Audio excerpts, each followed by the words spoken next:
Hello and welcome to BeamNG.drive. Today I'm taking a look at the Chevrolet B-Body. Let's start by taking a look at the outside. This is how it looks like. It is a highly recognizable American car from the 50s and it looks beautiful in my opinion. This is the outside view. Very good looking. And if you go on the inside, we have some gauges and a lot of chrome, but nothing else. So it is a very simple interior, a simple car. But I like the fact that cars in this era already had air conditioning stuff. It's nice, and also it has the seatbelts modeled, but these seatbelts are terrible in my opinion. They don't look safe at all.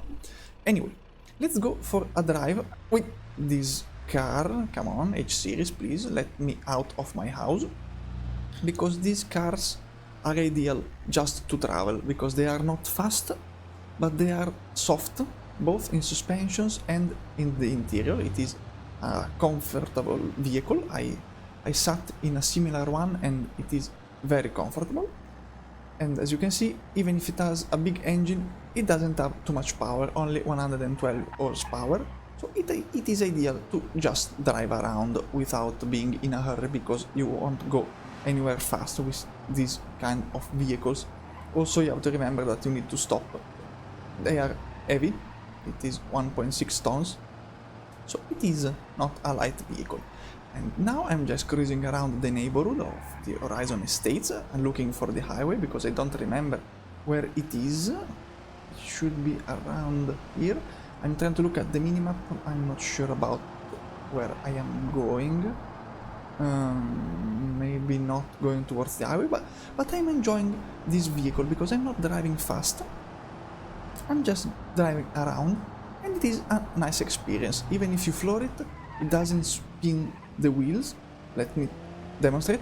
I'm flooring it and as you can see, it doesn't even accelerate that much. Now I don't want to wait for this car to move, so let's do a quite illegal overtake. Now here it's green, let's go. Okay, I'm on the highway, so I can go a bit faster than the standard roads. Okay, let's see, because these vehicles, yeah, you can go all day in these cars because they are comfortable but not fast, so you need a lot of time to go where you want to go. Whoa, whoa. And as you can see, I'm, yes, increasing speed, but it is slowly doing that. But you saw it is not an angry vehicle. It is calm. You can drive it without problems in the city, and the top speed, it is decent, 135, yeah, maybe 40 if we give it some time, but it takes a lot to reach it, so the acceleration in this car is pretty poor. And even if it has thin wheels, it isn't spinning those wheels, so it's nice considering that it is a rear-wheel drive car. Now 145 kilometers per hour, so let's crash in the pillar of the highway. Oof, that's a big crash, and of course I am in a bush. So let's, oops, what happened? I have no idea. Okay, game, are you okay? Yes, okay, the mouse wasn't in the game, so let's teleport back in the middle of the highway. Please, Lansdale, please. And this car is absolutely annihilated, because cars in this period, of course, weren't that much safe. The most similar vehicle in the base game is the Blueback, and if you do a similar crash with the Blueback, the result can be quite comparable. But we have I don't even know how to describe the shape of this car anymore. The driver is absolutely destroyed. The steering wheel is inside his chest, probably because his chest just blew up. But the 3D model is decent. I'm not seeing bouncing around apart from the rear bumper, but the rear bumper also bounces when the car is fresh, so that's just a minor programming issue. And I'm not seeing too many spiking and triangles. There are some here. What is this guy doing? He's flexing on me. Please, Bastion. And I would say overall it is a simple model, because there isn't too much even inside the engine bay. There is the engine and other small parts. You have a lot of space, come on. You can do it. So it is a decent vehicle, both from the looks and also the programming.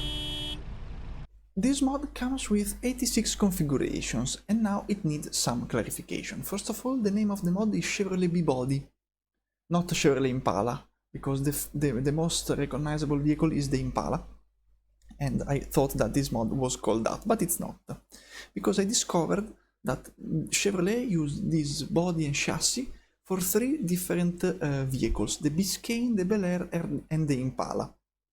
The differences between the 3 were mostly aesthetical, maybe something related to the engine tuning, maybe some little bit more parts, but mostly aesthetical from what I read. So the Impala was the most complete, and then there was the Bel Air, and the Biscayne was the simplest of the 3.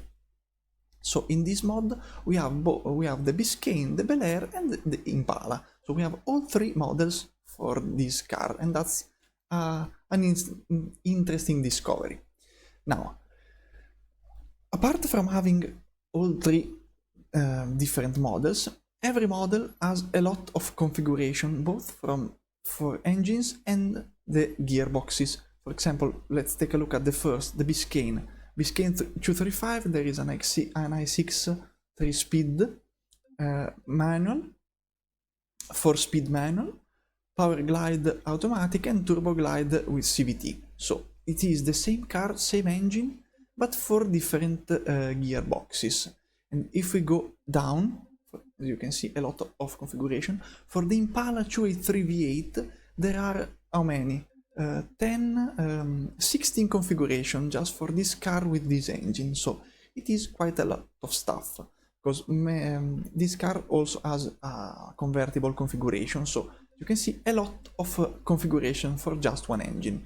And I think that it's a bit of it creates a bit of confusion. Maybe it should have just one vehicle with all the settings, so you know you can have all those things, and then less configurations, but you can just customize them, in my opinion, because 86, they are, most of them, mostly almost the same, so it is a little bit of chaotic, in my opinion. Then we have a police package that doesn't have the police livery, it only has red lights on the top and on the front, so maybe a police skin would have been nice in this case. And then at the end we have 5 different configurations, which are the lowrider, which looks very cool, the custom with a lot of power, the drag, that's maybe not the fastest drag, but it goes straight quite well, so that's good. A stock car, and the joke. I don't know what the joke about is, but it is all golden, so I really like it. It is very, very cool looking. But with 86 configuration, it has, most of them are very similar to each other, but this vehicle has a huge, this mod has a huge downside. It only has a 2-door variant, which is a shame, because this vehicle should have at least, not as many, but a lot of 4-door configurations, because it looks cool with 4 doors. So it is a big miss not having 4 doors, but so far this is what we have. Maybe it will receive the update for the doors, who knows. But so far a lot of variety, but they are very similar, so The other configuration I want to try is the stock car. This is the livery number 4 for the stock car. The livery appears on the inside, that's a little bit of an oversight from the creator, but it's nothing important. And if we go and accelerate from a standing point, it is not the fastest, even if it has 3 times the horsepower of the first configuration I tried, and slick tires, it is not going anywhere fast, just like the city car. But at least it doesn't spin the wheels, because it's still rear-wheel drive. A big downside of this race car is the understeer, because you wouldn't expect a car like this to understeer, but it is quite a big understeer in my opinion. It can cause some problem if you forget about it, because it's very planted for a rear-wheel drive vehicle with 300 horsepower, so it is somewhat unexpected to have this situation, but apart from that, it is not a fast racing vehicle. Small bump, sorry car, but it is a pleasant race vehicle. That's more important in my opinion. I want a race car that I can handle rather than a crazy one that it spins and wants to kill me at every corner. So at least for that, it's good in my opinion. This was a lap of a short layout of the West Coast USA track with this, let's call it, good racing car. Now let's go fast and crash against a solid wall at the end of the straight line, and the top speed is higher, more than 200. Yes, maybe, on the wall, and the damage is quite big. The roll cage is almost fake because it crumpled a lot more than you would expect, even if the crash was at a very high speed. But so far I'm not seeing too many problems with the 3D model. Yes, there are some spikings on the hood and on the bumpers, but they are small, so at least yeah, they are not that noticeable. So I would say that this is a very good mod. And before the descent, I want to recreate a very famous crash test, in which they used an Impala, like this one, and they smashed it head-on with a modern vehicle of with the same name, so it is the modern version, to see the difference in strength and safety for the passengers. Now, let's freeze physics, accelerate the Bastion. I'm using the Impala, of course, and if I remember correctly, the crash wasn't a head-on, but it was a 50-50. Let's see if I can recreate it good. Okay, oof. Wow. I would say very similar result to that crash test, and let's see the difference in damage. Just like the first crash, the driver is in heaven, because his chest, his torso is here, and there is not space. And if you go and check the Bastion, yeah, probably the driver is hurt, the airbag exploded, of course, but the shape of the car, the cell of the car is still intact. So that is a very good comparison. And also look at the bending of the cars. So I would say I'm pretty satisfied with this recreation. Incredible. You can see the differences very well in this case, and the fact that we have the same car they used for the crash test is very good. So we can also see if it is similar, and indeed it is. So newer cars are safe, a lot more safer than older cars. Older cars were way better looking, and it is a shame they crashed one for this test, but at least in Beam we can crash all the times we want without pain. So it is a successful recreation of the crash test, and now let's go for one final crash. And the chosen victim for the descent is the lowrider, because I also need to showcase the convertible setup for this car, and this is it. This is the profile, it looks very cool. And I also love the golden satin trims instead of chrome. They look fabulous. This is the look outside. The only thing I don't like of lowriders is the silly wheels, but apart from that they look fabulous. And I also love the spare wheel cover and the rear sagomated bumper. They look fantastic. It is a very cool looking vehicle. And the lowrider suspensions work. See, I'm bouncing around. If you press Alt, you can see some keys, and if you click this car icon and press Alt or Shift, it highlights what you can press to make it work. So, for example, you can see I'm bouncing around, it works. So now let's go and crash it one final time, which is a shame because I really love how it looks like. Now I want to do some rolling, so let's take the ramp like this one.